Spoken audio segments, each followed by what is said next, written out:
तो दोस्तों आपका फिल्मी चीटी चैनल पर स्वागत है। आज मैं एक्सप्लेन करने वाला हूँ 2016 में आई मिस्ट्री थ्रिलर मूवी 3 को। इस फिल्म की शुरुआत तो धीमी है, लेकिन इसका जो क्लाइमैक्स है वो आपको चौंका के रख देगा। तो अंत तक बने रहिए। अब आपको मैं सुनाता हूँ इस फिल्म की कहानी।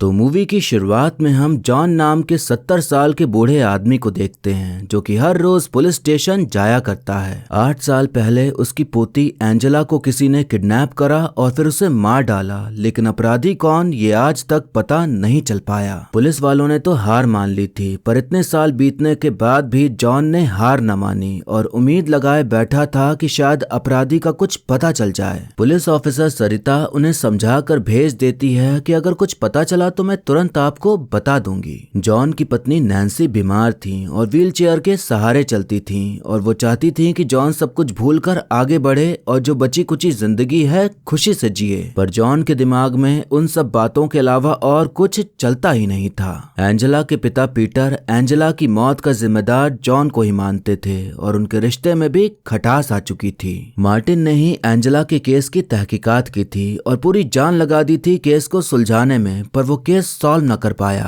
अपनी नाकामयाबी के गिल्ट में आकर उसने अपनी पुलिस की नौकरी छोड़ दी और पादरी बन गया। जॉन उससे मिलने की कोशिश किया करता, क्योंकि पूरे केस की जानकारी उसी के पास थी और वही था जो उसकी मदद कर सकता था। पर मार्टिन हमेशा उससे दूर भागता, क्योंकि वो जानता था कि अब कुछ नहीं हो सकता है, जो होना था हो चुका है। जॉन हर रोज एक रिकॉर्डिंग सुनता था जिसमें एंजेला की आवाज थी कि दादू मुझे माफ कर दो, मुझे आपकी बात माननी चाहिए थी। उस दिन मुझे दूसरा रास्ता नहीं अपनाना चाहिए था। हुआ ये था कि एंजेला को किसी ने स्कूल से घर आते वक्त अगवा किया था। उस शख्स ने हुडी पहनी थी और काली रंग की वैन से आया था। ऐसा नहीं था कि मार्टिन को जॉन के दुख का एहसास ही ना हो। उसे भी नींद नहीं आती थी ये सोच सोच के कि वो उस बच्ची को नहीं बचा पाया। जॉन को बाजार में एक बच्ची दिखाई पड़ती है जिसने एक टोपी पहनी थी जो कि एंजेला की थी। वो बच्ची गूंगी बहरी थी और लिटिल फ्लावर नाम के अनाथालय में रहती थी। वहाँ के कर्मचारी को घूस दे के उसे पता चलता है कि वो टोपी दान में मिली थी इमामबाड़ा से। उस बच्ची को एहसास होता है कि अंकल के लिए वो टोपी बहुत कीमती है, तो वो खुद ही उन्हें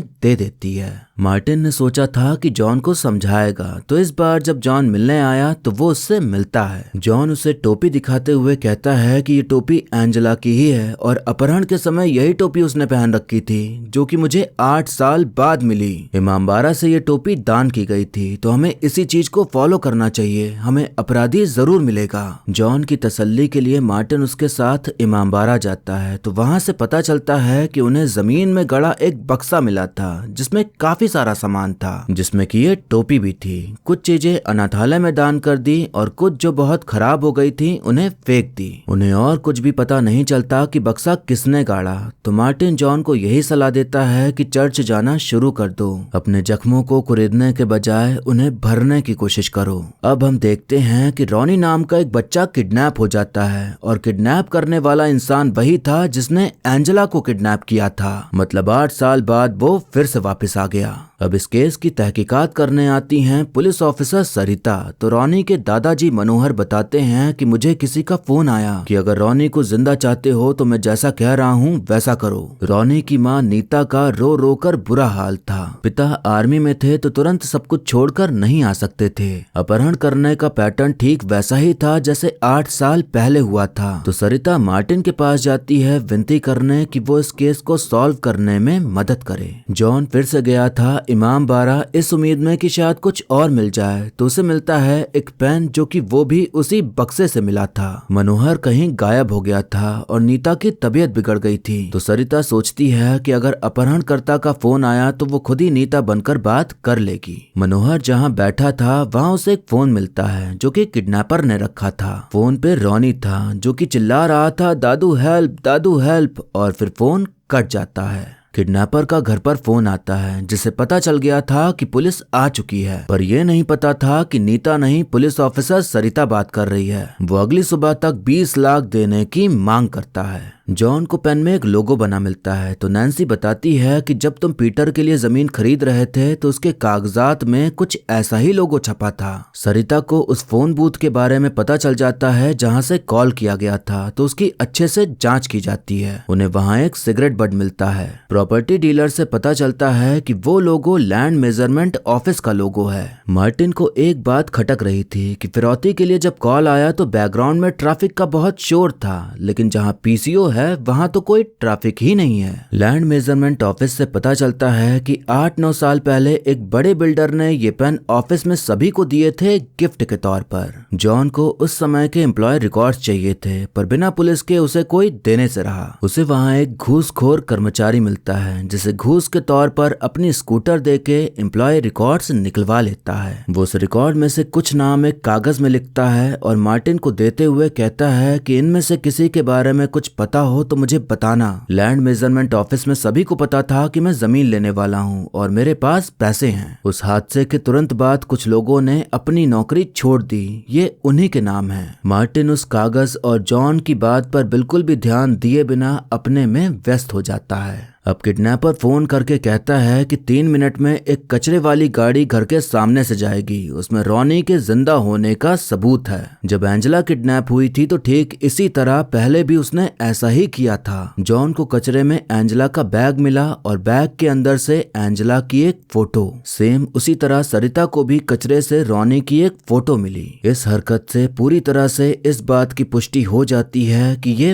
वही किडनैपर है। सरिता पूछती है कि इसके बाद क्या हुआ था तो मार्टिन बताता है कि उसने स्टेशन में बुलाया था पैसे देने, तो हमने पैसों का इंतजाम करके जॉन को वहां भेजा। एंजेला की मां नहीं थी और पीटर विदेश में नौकरी करता था तो एंजेला को जॉन और नैन्सी ही संभालते थे। जब वो किडनैप हुई तो जॉन ने पीटर को ये बात नहीं बताई, ये सोचकर कि जब वो वापस आ जाएगी तब बताएगा। जॉन रेलवे स्टेशन पहुंचकर एक खंबे के पास बैग रख देता है। एक ट्रेन आके रुकती है और उसमें से खूब सारे फौजी बाहर निकलते हैं। उसी भीड़ में किडनैपर जो कि फौजी के भेष में था वो बैग की अदला बदली करके वहां से निकल जाता है और मार्टिन उसे पकड़ नहीं पाता।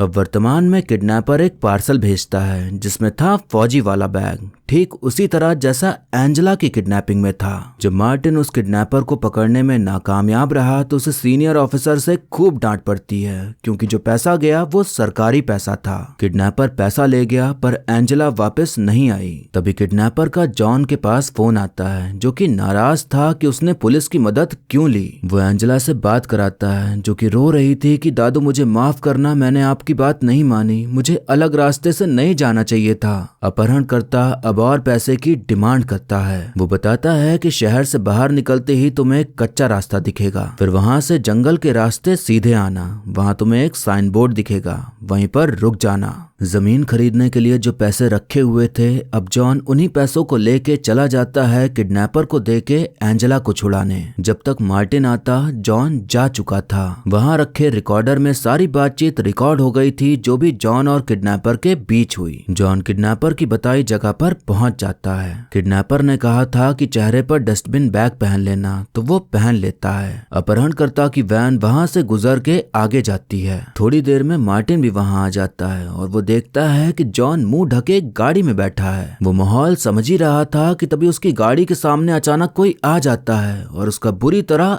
एक्सीडेंट हो जाता है। वर्तमान में मार्टिन प्लान बनाता है कि इस बार हम पहले ही ट्रेन में चढ़कर उसे पकड़ लेंगे। मार्टिन चेकिंग कर ही रहा था कि तभी वो देखता है कि किडनैपर बैग लिए फौजी की ड्रेस पहने ट्रेन में चढ़ा है। ट्रेन स्टेशन पे रुकती है तो किडनैपर वैसे ही बैग की अदला बदली करके निकल लेता है। इस बार बैग में ट्रैकर था तो मार्टिन उसका पीछा करके उसे पकड़ने में कामयाब हो जाता है। पता चलता है कि किडनैपर कोई और नहीं रॉनी के दादाजी मनोहर हैं। पूछताछ करने पर मनोहर कहता है कि मुझे उसका कॉल आया था तो मैं उसके बताए पते पर पहुंचा तो वहां उसे रॉनी की आवाज सुनाई पड़ी। उसने आवाज का पीछा किया तो पाया कि रिकॉर्डर बज रहा था। तभी उस गोडाउन के दरवाजे बंद हो जाते हैं और मनोहर वहीं फंस जाता है। कई घंटों बाद जब दरवाजा खुला तो मुझे मेरी गाड़ी में एक कागज मिला जिसमें लिखा था कि वर्दी पहनो और 30 मिनट में जीपीएस में फिक्स जगह पर पहुंचो वरना बच्चा मारा जाएगा। तो जैसा लिखा था मैंने वही किया। बस सरिता उसे सिगरेट पीने की अनुमति देती है, इसलिए ताकि उसके सिगरेट बट को उस सिगरेट बट से मिलाए जो पीसीओ के पास मिला था। वो बताता है कि उसने मेरा मोबाइल नदी में फेंकवा दिया और पैसों वाला बैग मुझे एक दीवार के पार फेंकना था, लेकिन आप लोग ने मुझे पकड़ लिया। अगर फेंक देता तो शायद रॉनी को वो छोड़ देता।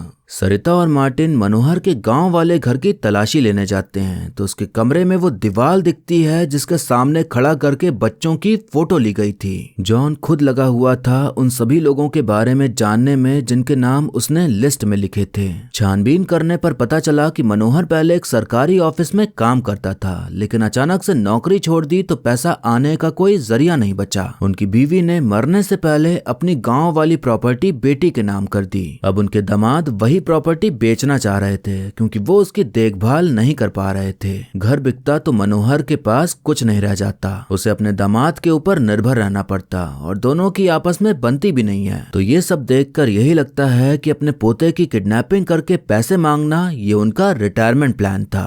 वो दीवार जहाँ रॉनी की फोटो खींची गई थी वो मनोहर के गाँव वाले घर में थी और डीएनए रिपोर्ट में सिगरेट बट भी मैच हो गए थे। तो सारे सबूत यही कह रहे थे कि मनोहर ने ही सब कुछ किया है।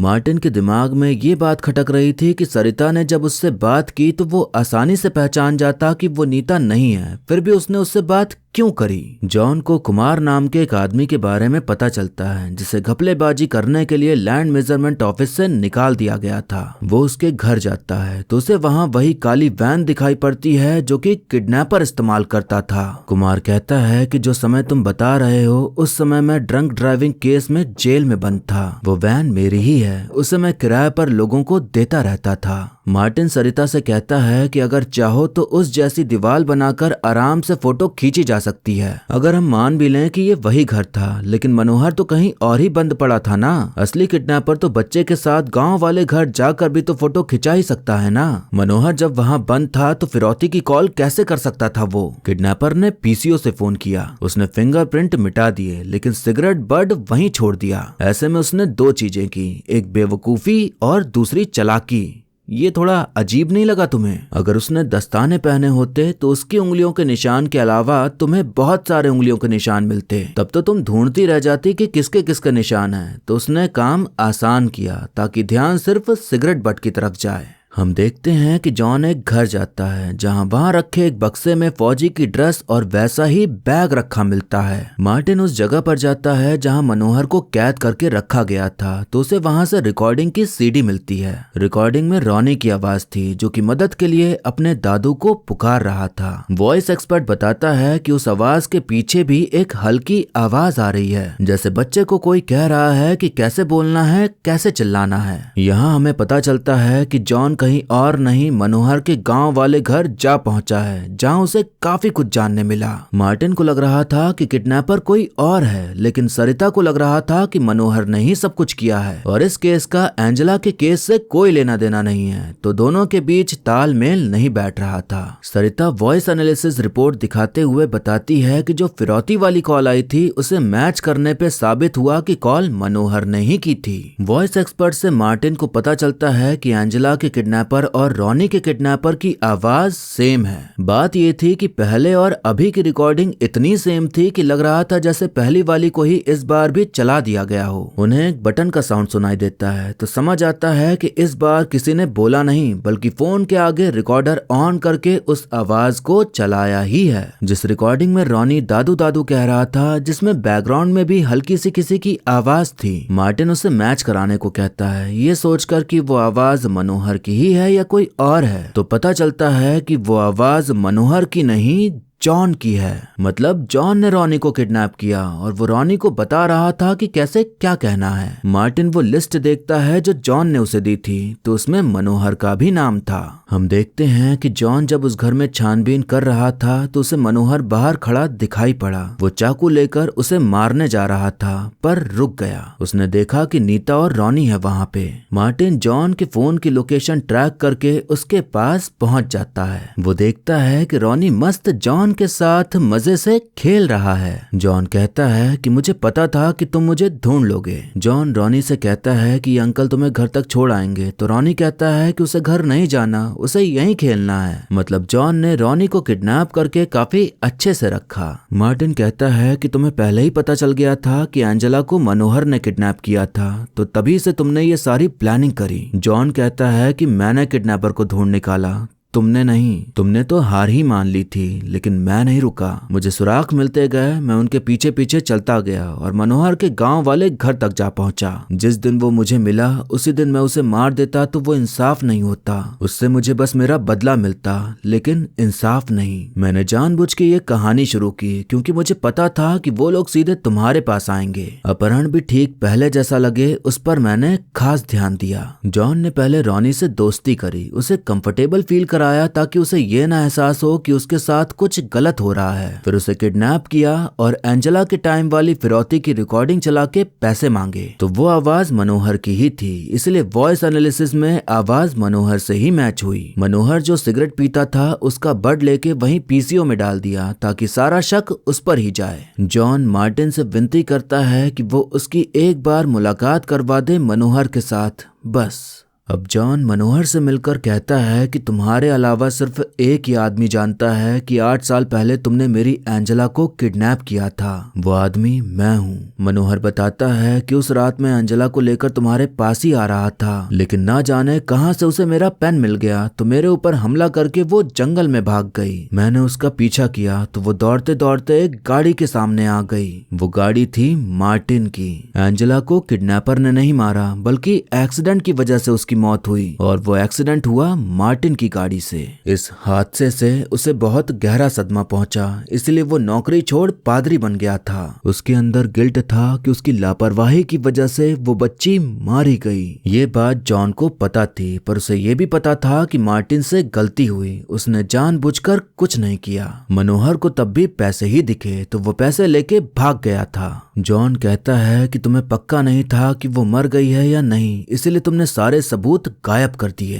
तुमने कुमार की वैन लेके समझदारी का काम किया था, क्योंकि वो किराए पर उठती रहती है तो तुम तक डायरेक्टली नहीं पहुंचा जा सकता था। लेकिन आखिर एक दिन किस्मत ने तुम्हारा साथ छोड़ दिया। जो बक्सा तुमने गाड़ा था वो मिल गया। मनोहर कहता है कि मैं उसे मारना नहीं चाहता था, मैं बस अपनी बेटी नीता को बचाना चाहता था। उसे हार्ट प्रॉब्लम थी तो मुझे तुरंत सर्जरी करवानी थी, लेकिन मेरे पास पैसे नहीं थे, इसलिए मैंने ये सब किया। उस वक्त मेरी हालत ऐसी थी कि मैं समझ नहीं पाया कि मुझे क्या करना चाहिए क्या नहीं। जॉन कहता है कि पुलिस ने तो रॉनी को मरा मान लिया है, पर तुम तो चाहते हो ना कि रॉनी वापस आ जाए। मनोहर कहता है कि मैं मानता हूँ कि मैंने गलती की है, अब तुम ही बताओ कि मैं अपनी गलती कैसे सुधारूं। बाहर आकर जॉन मार्टिन को बताता है कि उसने कबूल कर लिया है कि दोनों किडनैपिंग उसी ने की थी। मतलब मनोहर अपने किए की सजा भुगतने के लिए तैयार हो गया था। रॉनी के माँ बाप को उनका बेटा वापस मिल गया। एंजेला को आखिरकार इंसाफ मिल ही गया। अब जॉन अपनी पत्नी के साथ अपनी नई जिंदगी की शुरुआत कर देता है। सबने साथ छोड़ दिया, सब मना कर रहे थे, आगे बढ़ने को कह रहे थे, पर वो नहीं माना और 8 साल बाद उसने असली गुनहगार को जेल भिजवा ही दिया। एंजेला को खोने का गम भी था, लेकिन उसे इंसाफ दिलाने की खुशी भी। और फिर इसी कहानी के साथ ये मूवी यहीं पर खत्म हो जाती है। तो दोस्तों, मैं उम्मीद करता हूं कि आपको पूरी कहानी समझ आ गई होगी और ये भी समझ आ गया होगा कि किसकी कहां पर क्या गलती थी। थोड़ी सी लापरवाही के चलते एंजेला की जान चली गई। गलत तो मनोहर था ही, तो उसे आखिर में उसके किए की सजा मिल ही गई, पर 8 साल बाद, वो भी जॉन द्वारा इतना जद्दोजहद करने पर, वरना वो तो आराम से अपनी जिंदगी जी रहा था और केस बंद हो चुका था। पता नहीं उसे इस बात का गिल्ट था भी या नहीं कि उसकी वजह से एक बच्ची मर गई। फिल्म बहुत लंबी और थोड़ी सी बोरिंग भी है, पर अंत में जो सस्पेंस खुला उसके चलते ये फिल्म वर्थ वॉचिंग बन जाती है। इस फिल्म से हमें यही सीखने मिला कि हमें कभी हार नहीं माननी चाहिए। क्या पता जब आप सोचें कि अब और नहीं, तो मंजिल एक कदम ही दूर हो आपसे। तो आपको लगे रहना है अपने काम में बिना सोचे कि लोग आपका साथ दे रहे हैं या नहीं। सफलता मिलेगी तो लोग खुद ब खुद चले आएंगे आपके पास जो पहले आपसे दूर भाग रहे थे। सब बढ़िया है, पर वही बात कि ये फिल्म भी 2013 में आई South Korea Korean movie Montage की रिमेक है। हम इसे एक अच्छी रिमेक मान सकते हैं। इस फिल्म का नाम 3 क्यों रखा गया? हम यही मान सकते हैं कि इसमें 3 बढ़िया कलाकार हैं और तीनों का रोल मेन है, इसलिए मूवी का नाम 3 रख दिया। एक गलती ये लगी कि बेटी के पिता बेटी के बच्चों के नाना जी लगते हैं, दादाजी नहीं। रॉनी नीता का बेटा था और नीता मनोहर की बेटी, तो उस हिसाब से वो नाना जी थे, पर फिल्म में दादाजी बताया गया है। ऐसे तो हर डिटेल पुलिस बता के हमें बताने की कोशिश कर रही थी, पर जब मनोहर की सारी हिस्ट्री निकाली तो उन्हें मिला कि वो एक सरकारी ऑफिस में काम करता था। तो उस वक्त ये नहीं बताया गया कि कौन से ऑफिस में, वरना जनता तुरंत समझ जाती कि मनोहर ही गड़बड़ है और सारा सस्पेंस खराब हो जाता। चलो माना कि हम ऑडियंस को नहीं बताना था, पर मार्टिन तो उस केस में शामिल था और वो सभी छोटी से छोटी डिटेल नोटिस कर रहा था, तो उससे ये डिटेल कैसे मिस हो गई? अगर ध्यान देता तो केस वहीं सॉल्व हो जाता, पर मूवी है तो वैसा ही होगा जैसा डायरेक्टर चाहता है। आपको थोड़ी कंफ्यूजन हुई होगी कि जिस समय रॉनी किडनैप हुआ उस समय जॉन तहकीकात कर रहा था, तो उसने किडनैप कब किया? दरअसल फिल्म मेकर्स ने अतीत और वर्तमान दोनों को साथ में दिखाया, सिर्फ हमें भ्रमित करने के लिए। जॉन जो तहकीकात कर रहा था वो रॉनी के किडनैप होने से पहले ही कर चुका था, बस हमें उस चीज को वर्तमान के बीच बीच में दिखाया जा रहा था, खाली सस्पेंस बनाने के लिए। अब एक्टिंग की बात करें तो सभी एक से बढ़कर एक दिग्गज कलाकार हैं जो कि बढ़िया एक्टिंग के लिए ही जाने जाते हैं, तो सबका काम अच्छा रहा। अब कुछ ज्यादा कहने को है नहीं, तो वीडियो यहीं पर खत्म होता है। लेकिन जाने से पहले आप बताइए कि आपको मूवी की कहानी और मेरा एक्सप्लेन करना कैसा लगा। आप वीडियो को लाइक या डिसलाइक करके भी अपनी प्रतिक्रिया दे सकते हैं। जो नए लोग हैं या जो मेरी वीडियोस देखते हैं पर अब तक चैनल को सब्सक्राइब नहीं करा, उन लोगों से कहना चाहूंगा कि कृपया करके चैनल को सब्सक्राइब कर लें, ताकि आपको आगे भी ऐसे ही अच्छी मूवीज की एक्सप्लेनेशन मिलती रहे। बाकी मिलते हैं अब अगली वीडियो में, तब तक के लिए टाटा बाय बाय और नमस्ते।